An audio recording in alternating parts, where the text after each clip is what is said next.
Saya pernah ngobrol dengan seorang teman yang berprofesi sebagai dokter. Dia bercerita betapa dak-dikdukdernya para tenaga medis yang sekarang bekerja di rumah sakit. Mereka semua dalam kondisi tertekan, cemas, dan stres. Kenapa?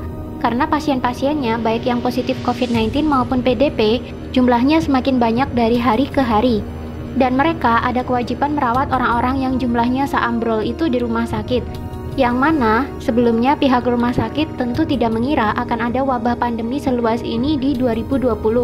Sehingga peralatan perlindungan diri pun kurang, hazmat kurang, gloves kurang, surgical mask kurang, shoe cover apalagi.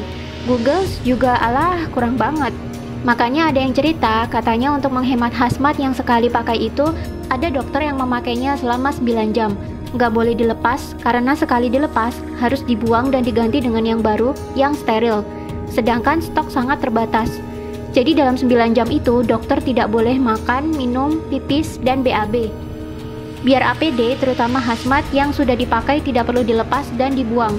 Sedangkan dalam sisi lain, mereka harus menahan keringat, panas, lapar, haus, dan menghadapi merawat pasien-pasien yang saya yakini pasien-pasien itu juga dilanda ketakutan dan stres yang sangat signifikan. Pasiennya stres, dokternya sudah kewalahan, ikutan stres juga. Ya akhirnya bulet di situ-situ saja.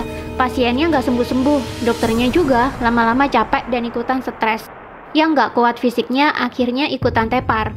Bagaimana cara membantu hal ini supaya cepetan berakhir? Solusinya jangan sampai sakit.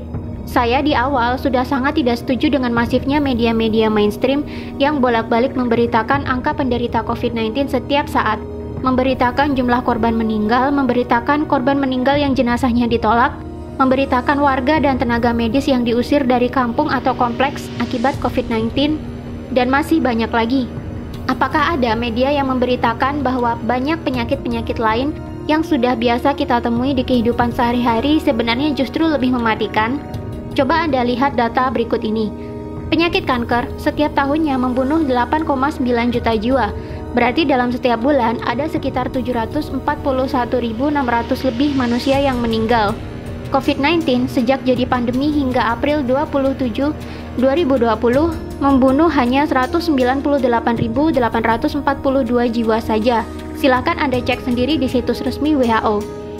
Padahal COVID-19 baru jadi pandemi dimulai sejak Januari 2020. Katakanlah sudah ada 3 bulan sampai sekarang, maka COVID-19 baru membunuh 66.000 orang setiap bulannya.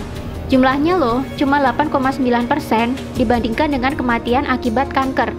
Dan sekarang sudah diterapkan lockdown di mana-mana yang katanya cara ini efektif menurunkan kurva paparan COVID-19. Walau sebenarnya kalau saya lihat skema lockdown juga curiga sih. Hehe. Karena akibat lockdown gini, masyarakat justru semakin takut dan ekonomi mandek. Kantor dan toko yang buka dipaksa tutup. Orang jadi nggak punya penghasilan, karyawan dipotong gajinya, pengusaha banyak yang bangkrut. Pemerintah jadinya harus sedia banyak dana, selain untuk kebutuhan medis, tapi juga untuk stimulus ekonomi dan bantuan warga terdampak PSBB, supaya orang-orang tidak kelaparan akibat tidak bisa cari nafkah. Kalau nggak ada dana, ya hutang dong. Namanya penyakit, itu kalau nggak sembuh, ya meninggal dunia. Kalau kita lihat data, yang meninggal hanya 6,9% saja dari yang terpapar.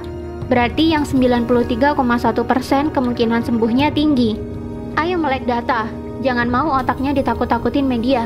Media memberitakan COVID melulu, akhirnya cuma menebarkan kekhawatiran dan ketakutan.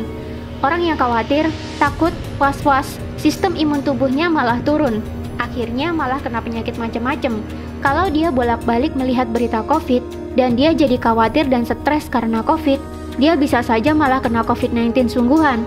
Sistem imunnya kalah sama ketakutan dan stres. Jadi bagaimana solusinya supaya kita nggak sakit dan nggak merepotkan tim medis? Yang pertama, matikan televisi. Nggak usah nonton televisi kalau beritanya COVID melulu. Masih lebih mending kalian nonton drama Korea, walau sambil nangis-nangis kayak kecipratan bawang merah. Alihkan perhatian kalian ke hiburan-hiburan lain yang lebih menyenangkan. Nonton video-video satisfying di YouTube kek, nonton Panji Petualang kek, atau menghalurian nonton travel vlog di YouTube buat obat piknik kek. Yang kedua, selalu berpikirlah untuk happy. Happy is the key. Harus bahagia. Berkomunikasilah dengan orang-orang yang positif. Tontonlah acara humor, bermainlah dengan kucing kesayangan, bermainlah dengan anak kalian yang masih unyu-unyu, pacaranlah dengan istri. Romantis-romantisan sama istri bisa bikin hormon kebahagiaan naik loh. Sistem imun juga ikutan naik. Yang ketiga, berpikirlah bahwa kalian selalu sehat. Jangan izinkan pikiran takut sakit sedetik pun mampir di otak. Ganti doa kalian yang semula, "Ya Allah, jauhkan kami dari wabah ini," dengan "Ya Allah, sehatkanlah fisik dan mental kami, supaya kami selalu happy dan bugar." Ingat ya, kata-kata yang sering keluar dari mulut, walaupun doa sekalipun, bisa masuk pikiran bawah sadar. Walaupun ada kata tidak atau jangan di depannya, tetap itu adalah kata-kata negatif. Kata-kata negatif ya negatif. Masuk ke otaknya jadi negatif. Jadinya tubuh dan lingkungannya meresponnya juga negatif. Misalkan kalian doa, "Ya Allah, jangan ada virus di rumah saya." Malah virusnya datang beneran. Beda dengan, "Ya Allah, tolong jaga rumah ini tetap bersih, sehat, dan nyaman untuk saya tinggali bareng keluarga." Maka rumah kamu akan jadi demikian. Selalu ucapkan kata-kata positif dan buang kata-kata negatif.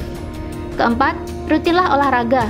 Olahraga dapat memproduksi hormon kebahagiaan dan memperbaiki metabolisme tubuh.